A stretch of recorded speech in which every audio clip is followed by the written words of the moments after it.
अध्यात्म एक असीम शांति की ओर इशारा करता है और आप कहते हैं अध्यात्म एक बेचैनी है।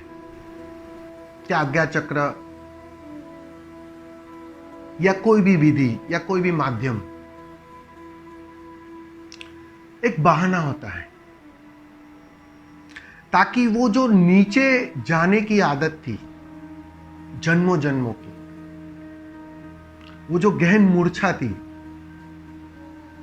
जो परतंत्रता थी,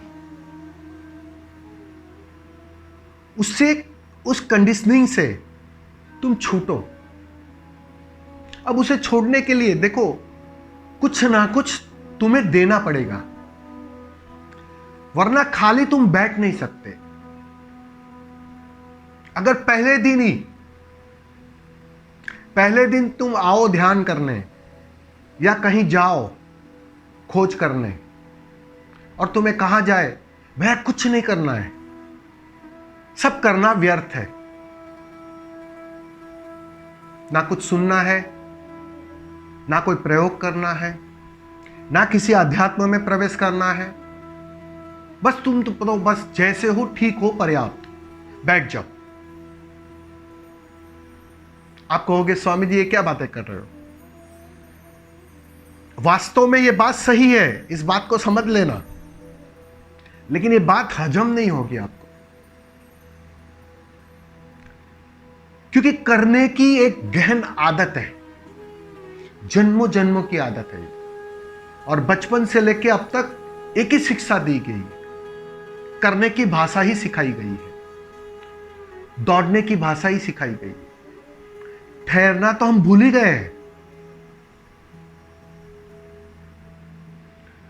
तो तुम्हें पहले उस आदत से निजात पाने के लिए तुम्हें एक आदत पकड़वानी पड़ती है। और जैसे चाय की आदत छोड़ने के लिए दूध की आदत देनी पड़ती है, भाई दूध पियो ताकि चाय छूटे। फिर दूध की आदत छोड़ने के लिए नींबू पानी की आदत देनी पड़े, भाई अभी नींबू पानी शुरू करो ताकि ये दूध की आदत भी छूटे। ऐसा ही कुछ है, संसार छुड़वाने के लिए अध्यात्म पकड़वाना पड़ता है, अध्यात्म की बातें करनी पड़ती है, अध्यात्म की शिक्षा देनी पड़ती है, ताकि अध्यात्म के बहाने, अध्यात्म के माध्यम से, क्योंकि एक ही आदत थी बाहर दौड़ने की, बाहर फैलने की, आज तक बाहर ही जिए थे। अब बाहरी जी के तुम्हें क्या उपलब्धि हुई? सिवाय चिंता, सिवाय परेशानी, सिवाय बेचैनी कुछ उपलब्ध हुआ? तो तुम्हें कहा जाता है कि भैया थोड़ा भीतर डुबकी मारो। ये भीतर डुबकी मारने की जो विधियां है, जो प्रक्रिया है, जो मेथड्स है, जो उसकी बातें हैं, वो है अध्यात्म, स्वयं का अध्ययन। बहुत सुंदर शब्द है स्वाध्याय, स्वयं का अध्ययन। तो उस स्वयं का अध्ययन के लिए तुम्हें भीतर की ओर इंगित किया जाता है कि जरा थोड़ा भीतर जाओ, 23 घंटे बाहर दौड़ो, 1 घंटा अपने आप को दो, भीतर डुबकी मारो।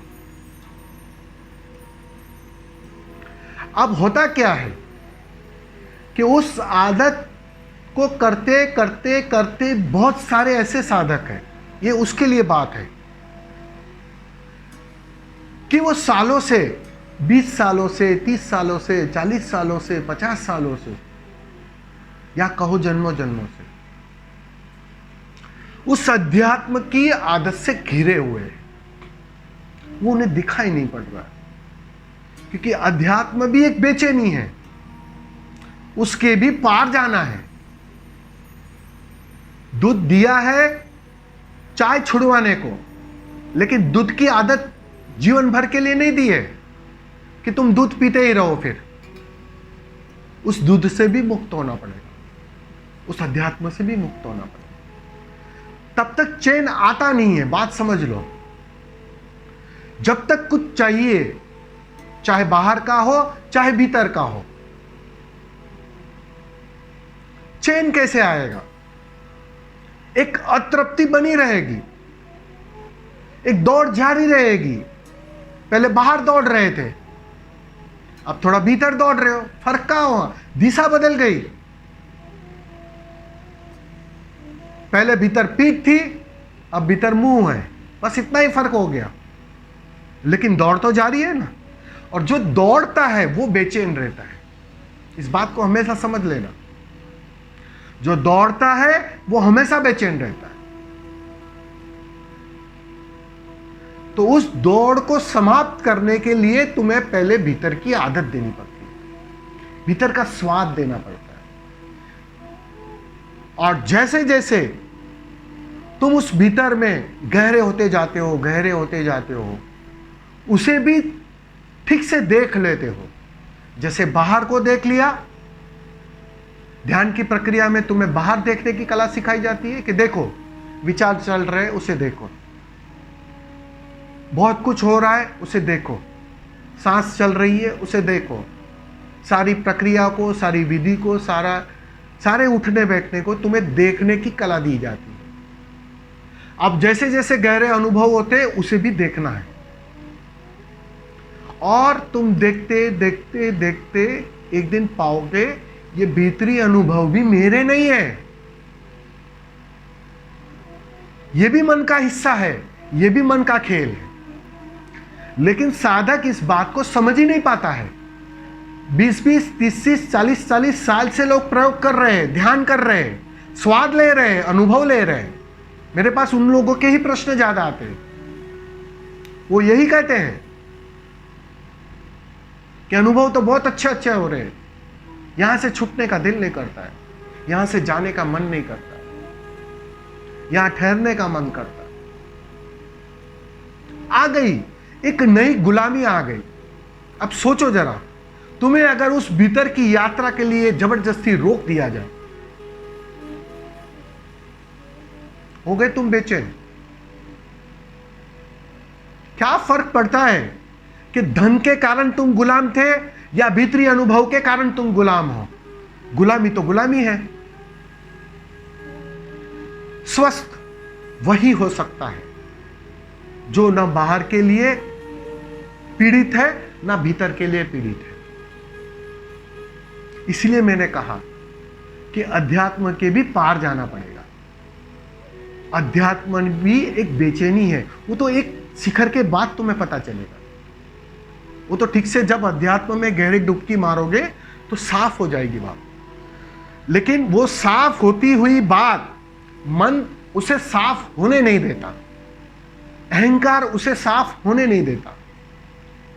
यहां गुरु की जरूरत पड़ती है, यहां जीवित गुरु की जरूरत पड़ती है। जीवित गुरु तुम्हें इस बात पे रोकता है, टटोलता है कि भैया तू इस अच्छे अच्छे अनुभव से कहीं बंध तो नहीं रहा है, ठहरना तो नहीं चाहता यहां। और मन करता है यहां ठहरने को, क्योंकि अच्छे अनुभव है ना, अच्छे एक्सपीरियंस। तो स्वामी जी इतना ही कहूंगा कि संसार भी बंधन है, अध्यात्म भी एक बंधन है। इन दोनों के पार छलांग लगानी है, क्योंकि तुम्हारा जो निवास स्थान है, तुम्हारा जो होना है, इन दोनों के पार है। जब तक उस निवास स्थान पे तुम ठहर ना जाओ, वहां लौट ना आओ, तब तक बेचैनी जाएगी नहीं। बेचैनी के मापदंड बदल जाएंगे, बेचैनी की बातें बदल जाएंगी, लेकिन बेचैनी रहेगी। सुना है ना लोगों के मुंह से, प्रयोग नहीं करता हूं तो बेचैन हो जाता हूं। क्या फर्क पड़ा? वही बात होती। इसलिए स्वामी जी इतना ही कहूंगा संक्षेप में, एक दिन अध्यात्म भी व्यर्थ हो जाता है। और जिस दिन अध्यात्म व्यर्थ हो गया, अब जानने को कुछ बचा नहीं। बाहर का भी जान लिया, उसकी व्यर्थता देखी, वो छूट गया। भीतर का भी जान लिया, उसकी व्यर्थता जानी, और वह भी छूट गया। अब जानने को, देखने को, कहीं दौड़ने को कुछ बचा नहीं। और जिस दिन वो अवस्था आ जाती है, समझ लो शुभ घड़ी आ गई, पानी उबल गया 99 डिग्री तक, बस आ गई वो घड़ी, मिलन की बेला, छा जाएगी तृप्ति, परम तृप्ति। ना बाहर की दौड़ बचेगी, ना भीतर की दौड़ बचेगी। वो है असली बात, वो है असली बुद्धत्व, वो है असली समाधि।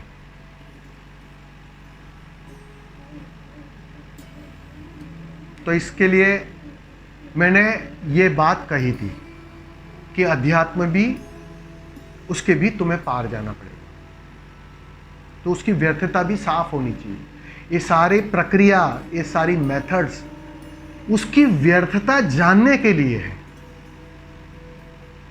इस बात को आज शायद तुम्हें समझ में ना आए, लेकिन धीरे धीरे तुम उस समझ की ओर बढ़ रहे हो।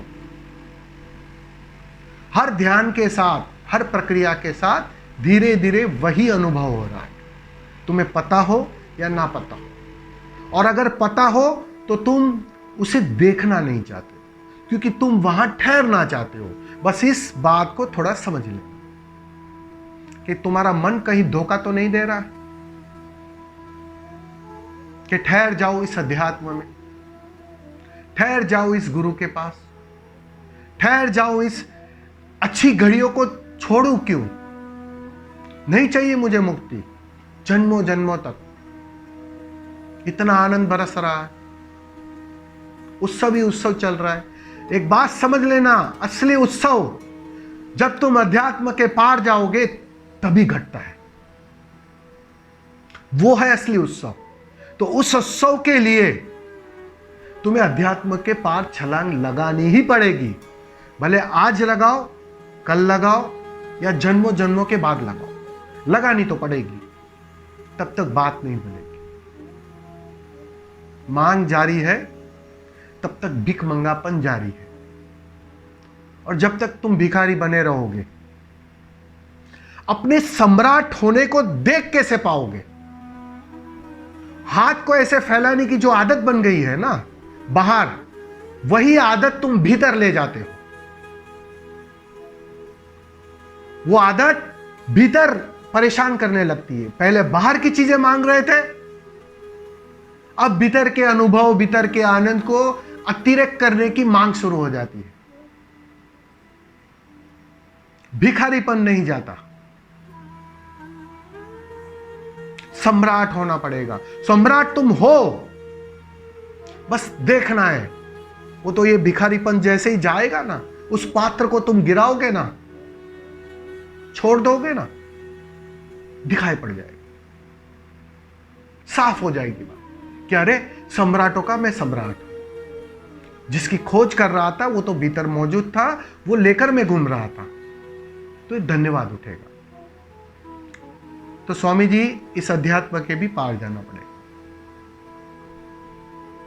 अपने भिख मंगे पन के परे जाना पड़ेगा। स्थान बदल जाएगा। पहले बाहर भीख मांग रहे थे, अब भीतर भीख मांग रहे हो। बस बात इतनी है। तो उसके पार छलांग लगानी पड़ेगी, तभी बात पूरी होगी, तभी परम तृप्ति घटेगी, उसके पहले नहीं। और उसके पहले ठहरना भी मत, और ठहरने का वहां मन करेगा। इस बात को ध्यान रखना, ठीक है? धन्यवाद।